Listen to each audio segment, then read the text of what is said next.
బీహార్ రాజకీయాలు మలుపు తిరిగాయి. అధికారంలో ఉన్న మహాకూటమి ప్రభుత్వం కుప్పకూలింది. ఈ కూటమి నుంచి బయటికి రావాలని జనతాదళ్ నిర్ణయించింది. భారతీయ జనతా పార్టీ సారథ్యంలోని ఎన్డీఏలో చేరడానికి రంగం సిద్ధం చేసుకుంది. జేడీయూ, రాష్ట్రీయ జనతాదళ్, కాంగ్రెస్ మహాగఠబంధన్ సంకీర్ణ ప్రభుత్వానికి సారథ్యం వహిస్తోన్న ముఖ్యమంత్రి నితీష్ కుమార్ తన పదవికి రాజీనామా చేశారు. ఇక్కడ నెలకొన్న రాజకీయ అనిశ్చితికి తెరదించారు. ప్రస్తుతం అధికారంలో ఉన్న మహాగఠబంధన్ కూటమిలో కొనసాగకూడదని నిర్ణయించుకున్నారని వివరించారు ఆయన. అందులో నుంచి బయటికి రావాలనే ఉద్దేశంతో రాజీనామా చేయదలిచినట్టు తెలిపారు. అనంతరం గవర్నర్కు తన రాజీనామా పత్రాన్ని అందజేశారు. అనంతరం ఎన్డీఏ కూటమితో కలిసి ప్రభుత్వాన్ని ఏర్పాటు చేస్తారు. తనకు మద్దతు ఇవ్వనున్న జేడీయూ, బీజేపీ, దాని మిత్రపక్షాల శాసనసభ్యుల సంతకాలతో కూడిన పత్రాన్ని గవర్నర్కు అందజేస్తారు. ప్రభుత్వాన్ని ఏర్పాటు చేయడానికి తమ కూటమిని ఆహ్వానించాల్సిందిగా విజ్ఞప్తి చేస్తారు. ఈ ఉదయం 10 గంటలకు జేడీయూ శాసనసభాపక్షం సమావేశమైంది. పాట్నాలోని నితీష్ కుమార్ అధికారిక నివాసంలో ఈ భేటీ ఏర్పాటైంది. జేడీయూకున్న మొత్తం 45 మంది శాసనసభ్యులు ఇందులో పాల్గొన్నారు. 243 స్థానాలు ఉన్న బీహార్ అసెంబ్లీలో ప్రభుత్వాన్ని ఏర్పాటు చేయడానికి కావలసిన మ్యాజిక్ ఫిగర్ 122. జేడీయూకు 45 స్థానాలున్నాయి. బీజేపీకి ఉన్న 78, దాని మిత్రపక్షం హిందుస్థాన్ అవామీ లీగ్ 4 స్థానాలను కలుపుకుంటే ఈ మ్యాజిక్ ఫిగర్ను అందుకోగలుగుతుంది. జేడీయూ, బీజేపీ, అవామీ లీగ్కు చెందిన 127 మంది సభ్యులు నితీష్ కుమార్ నాయకత్వాన్ని సమర్థించడం ఖాయంగా కనిపిస్తోంది. తనకు మద్దతు ఇస్తోన్న సభ్యులతో కూడిన పత్రాన్ని గవర్నర్కి అందజేసిన అనంతరం గవర్నర్ ఆహ్వానం మేరకు సాయంత్రం 4 గంటలకు మరోసారి ముఖ్యమంత్రిగా ప్రమాణ స్వీకారం చేస్తారు. इस्तीफा दे दिया, समझ गए ना। आज हमने मुख्यमंत्री से इस्तीफा दे दिया और जो सरकार थी उसको भी समाप्त करने का हमने आज गवर्नर साहब को दे दिया। अरे इसलिए नौबत हुई है कि ठीक नहीं चल रहा था, तो इसीलिए थोड़ी परेशान। आप लोग तो हमसे बहुत पूछ रहे थे, हम बीच में बंद कर दिए थे कुछ बोलना, तो हम देख रहे थे। तो वही सब लोगों की राय, अपने पार्टी के लोगों की राय, चारों तरफ से राय आ रही थी, तो हमने सब लोगों की बात को सुन लिया। तो इसीलिए आज हमने इस्तीफा दे दिया। अब ये जो भी सरकार थी वो समाप्त कर दिया गया।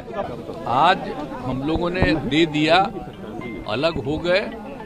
अब आज अन्य पार्टियां एक साथ होकर के जो पहले थी वो अगर आज ही अगर तय करेगी तो आज उसके बारे में फैसला होगा, तो आप जानिएगा, अभी वेट करिए।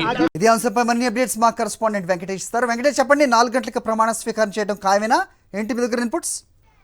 బీఆర్ 9వ ముఖ్యమంత్రిగా మరోసారి నితీష్ కుమార్ ప్రమాణ స్వీకారం చేయబోతున్నారు. 4 నుంచి 5 గంటల సమయంలో నితీష్ కుమార్ ముఖ్యమంత్రిగా ప్రమాణ స్వీకారం చేసే అవకాశం కనబడుతోంది.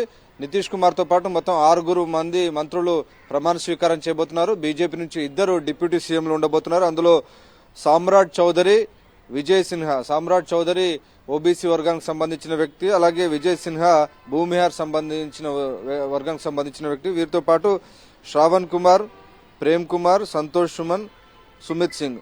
సో వీరంతా ఈరోజు 6 మంత్రులుగా ప్రమాణ స్వీకారం చేయబోతున్నారు. సో మొత్తానికి బీజేపీ మద్దతుతో నితీష్ కుమార్ కొత్త ప్రభుత్వాన్ని ఏర్పాటు చేయబోతున్నారు. సో 2 సంవత్సరాల్లో రెండోసారి ఆయన ముఖ్యమంత్రిగా పదవీ ప్రమాణ స్వీకారం చేయబోతున్నారు. ప్రధానంగా కాంగ్రెస్ పార్టీయే ఈ మొత్తం వ్యవహారానికి కారణమని జేడీయూ నిందిస్తున్నటువంటి పరిస్థితి. ఇండియా కూటమి ఏర్పడడానికి కారణమైన నితీష్ కుమార్ ను పక్కన పెట్టారు. రీజనల్ పార్టీస్ ని పూర్తిగా వాటిని పక్కకు పెట్టేందుకు, వాటిని అణచివేసేందుకు కాంగ్రెస్ పార్టీ ప్రయత్నం చేసింది. నిజానికి నితీష్ కుమార్ ను కన్వీనర్ గా చేస్తారని భావించినప్పటికీ నితీష్ కుమార్ ను కాకుండా మల్లికార్జున ఖర్గేను ఈ కూటమికి నాయకుడిగా ఎన్నుకునేటువంటి ప్రయత్నం చేశారు. సో మొత్తం ఈ వ్యవహారం నేపథ్యంలోనే తాము కాంగ్రెస్ పార్టీతో తెగదెంపులు చేసుకోవాలని నిర్ణయించినట్లుగా జేడీయూ ప్రకటించినటువంటి పరిస్థితి. సో మొత్తం కాంగ్రెస్ వల్లే ఈ మొత్తం ఇండియా కూటమిలో నుంచి తాము వెళ్లిపోవాల్సినటువంటి పరిస్థితి ఏర్పడింది. అలాగే బీహార్లో ఈ మహాగఠబంధన్ కూటమి కూడా విచ్ఛిన్నం కావడానికి కాంగ్రెస్ పార్టీయే ప్రధాన కారణమని జేడీయూ విమర్శలు గుప్పిస్తున్నటువంటి పరిస్థితి మనం చూసాం. సో మొత్తానికి ఈ విమర్శలను కనుక చూస్తే ఇది లార్జర్ స్కెచ్ లో మనకు కనబడుతుంది. కాంగ్రెస్ పార్టీ పైనే ప్రధానమైనటువంటి ఫోకస్ పెట్టారు. కాంగ్రెస్ పార్టీ వల్లే ఈ మొత్తం విచ్ఛిన్న రాజకీయాలు, ప్రాంతీయ పార్టీలను అణిచివేసే రాజకీయాలు కొనసాగుతున్నాయనేటువంటి ఒక మెసేజ్ ను జేడీయూ పంపించేటువంటి ప్రయత్నం చేసింది. సో దాని ద్వారా ఇండియా కూటమిని బలహీనపరచడం, ఇండియా కూటమిని దెబ్బ కొట్టే దిశగా ఈ మొత్తం పరిణామాలు జరుగుతున్నట్టుగా మనకు స్పష్టంగా అర్థమవుతుంది. సో ఆర్జేడీ కాంగ్రెస్ తో కలిపి దాదాపు 18 నెలల పాటు ప్రభుత్వాన్ని కొనసాగించినప్పటికీ ఆ ప్రభుత్వాన్ని ఇక ముందు కొనసాగించలేని పరిస్థితులు ఏర్పడ్డాయి.